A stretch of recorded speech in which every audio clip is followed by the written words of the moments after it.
Assalamualaikum sahabat ruang belajar, apa kabar semuanya? Semoga sehat selalu. Ketemu lagi dengan saya, Eko Prasetyo. Selamat datang di Ruang Belajar.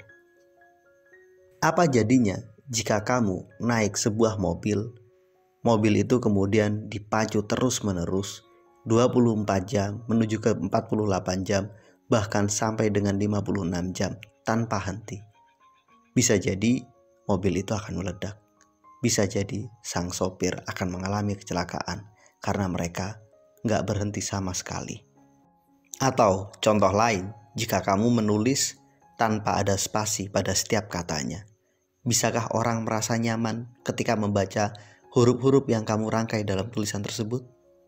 Pastinya tidak.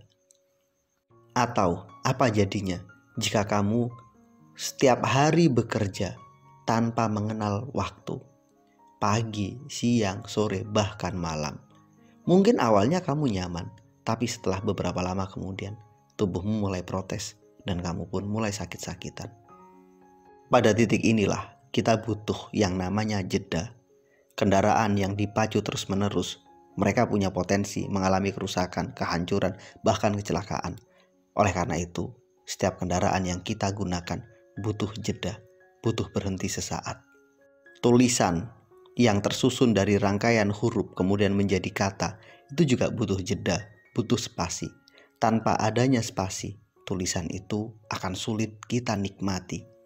Kita kebingungan memahami kata per katanya karena semua terangkai menjadi satu kesatuan. Pada titik inilah spasi atau jeda itu punya makna yang sangat besar. Sebenarnya ini berlaku dalam hidup kita.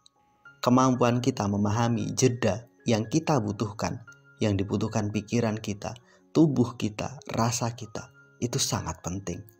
Hidup tanpa jeda itu sangat merusak. Sementara ketika hidup kita terlalu banyak jedanya, terlalu banyak spasinya, terlalu banyak berhentinya, ini juga menghambat. Hidup tanpa jeda itu merusak, hidup terlalu banyak jeda pada akhirnya menghambat. Maka pada titik ini proporsi itu penting. Kamu boleh bekerja keras, tapi kamu harus punya jeda. Kamu boleh fokus berpikir, tapi kamu juga harus punya jeda. Kemampuan mengatur jeda, menetapkan kapan istirahat, kapan bekerja, menetapkan waktu yang harusnya kita pakai untuk rehat sejenak, itu sangat penting. Berhenti sesaat bukan berarti kita berhenti selamanya. Berhenti sesaat mungkin kelihatan kita akan kehilangan waktu, tapi sebenarnya enggak. Justru kita sedang melakukan akselerasi waktu. Mobil yang kita pacu butuh berhenti sesaat. Bukan berarti karena kita berhenti sesaat kemudian perjalanan kita akan melambat. Enggak, justru sebaliknya. Perjalanan kita punya potensi lebih cepat. Kenapa seperti itu? Ketika kita memacu mobil terus-menerus tanpa adanya berhenti, sangat mungkin mobil itu akan rusak. Sangat mungkin sang pengemudi akan mengantuk dan mengalami kecelakaan. Maka pada titik ini, seolah-olah kita beruntung, padahal enggak. Bekerja tanpa henti, bekerja dengan semangat, tanpa adanya jeda, itu bukan pilihan terbaik. Memacu mobil yang terus-menerus tanpa berhenti itu merusak. Tapi ketika mobil itu kita pacu terlalu lambat dan terlalu banyak berhenti, itu bikin kita nggak sampai pada tujuan. Inilah seninya, bahwa hidup itu butuh jeda. Kita harus paham. Kemampuan mengatur jeda sejatinya terkait dengan kemampuan mengatur pikiran, emosi, dan tenaga kita. Semakin bagus kita menetapkan jeda untuk kita, semakin bagus proses kita lalui, semakin bagus pencapaian yang akan kita dapatkan. Yuk coba pahami.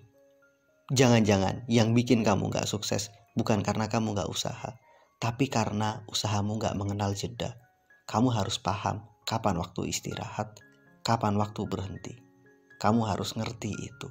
Jika tidak, ini punya potensi merusak dirimu.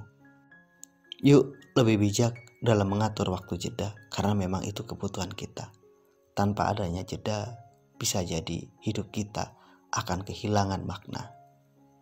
Itulah pemahaman yang mendalam tentang pentingnya jeda dalam hidup kita. Mudah-mudahan video ini bermanfaat. Sampai ketemu pada video kami berikutnya. Terima kasih telah menonton. Assalamualaikum warahmatullahi wabarakatuh.